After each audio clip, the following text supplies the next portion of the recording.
Welcome back, guys. I'm not going to make this intro too long because I know you're just here for the list. This video is going to be the top 10 muscle cars of the 80s. If you're new here, be sure to like and subscribe, and with that out of the way, let's get right into the list. So at number 10 we have the Mercury Cougar XR7.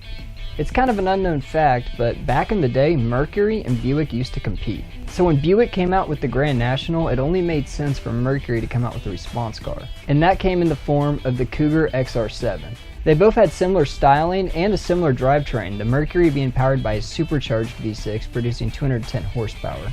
And since this was the first supercharged American car in decades, it kind of surprised quite a few people. So at number 9 we have the Ford Thunderbird. The Ford Thunderbird had a 5.0 liter V8 producing 110 horsepower and a turbocharged 4-cylinder one making 145. So these numbers aren't really that special from the factory, but it's actually this car's racing heritage that made it get on the list. Driven by Bill Elliott, this car would win 11 super speedway races and set a NASCAR speed record at 212 miles per hour. Going 212 miles per hour in a Thunderbird is gonna have to be a no for me. Evidently NASCAR wasn't a big fan of that speed either, so they actually added restrictor plates partly because of how fast it was going. Coming in at number 8 on the list, we have the Oldsmobile 442. The 442 is built on GM's G-body platform. So in order to stand out from the other G-body cars, Oldsmobile decided to put a two-tone paint job with flashy colors and gold pinstripes in order to kind of stand out from the other G-bodies. Equipped with a V8 producing 180 horsepower, this thing would get through the quarter mile in 15.5 seconds. Not exactly a fast car, but it was the 80s. So at number 7, we have the Pontiac Trans Am GTA. So when we were doing research for this video, we actually found one for sale at a reasonable price, and it was just too good of a deal to turn down, so we ended up buying it.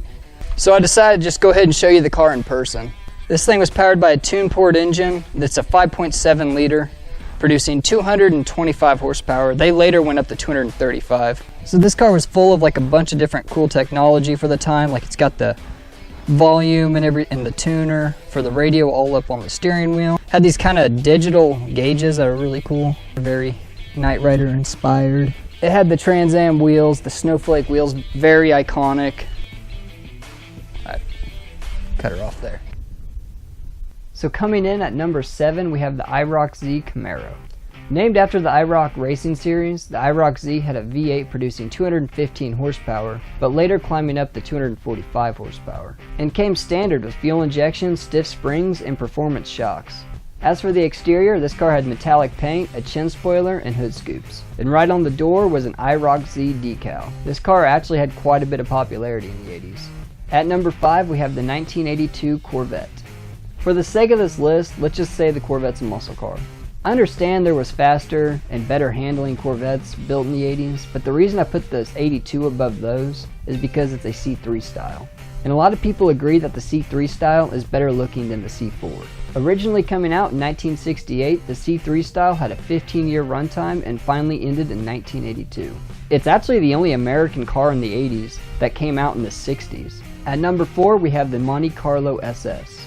Compared to the 442 and the Grand National, this was actually slower than those. This one went 16.2 seconds to the quarter mile and 0 to 60 in 8 seconds. As for styling, this car had a really cool looking nose cone, and that SS badge is legendary in itself.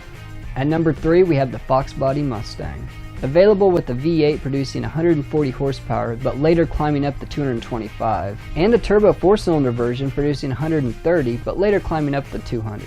Available in a bunch of unique trims like the SVO, the Indy 500 Pace Car, the Cobra package, and the SSP package. The SSP stood for Special Service Package, which means it was the ones used by the California Highway Patrol. And the reason they did that is because it was the only thing that would catch a Porsche. Or at least I think that's what they were trying to say in the advertisements. Coming in at number 2 we have the Buick Grand National.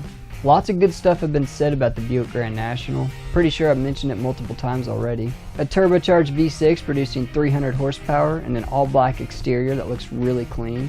This car would go 0 to 60 in 4.7 seconds and through the quarter mile in 13.2, which is still pretty good by today's standards.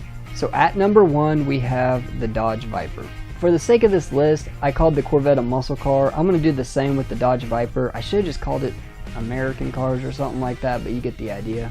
There seems to be a lot of people that think this car came out in the 90s, and that's because it did. It came out in 91. But it was designed, tested, and unveiled all in the 80s, and after hearing that, it convinced me to go ahead and put it at number 1. This car took saving weight to the extreme, with a fiberglass body and no heat, AC, exterior door handles, or glass side windows. Powered by a 400 horsepower V10, this car would go 0 to 60 in 4.2 seconds and through the quarter mile in 12.6 seconds. Throw in the fact that Carroll Shelby helped design it, and it easily takes the number 1 spot.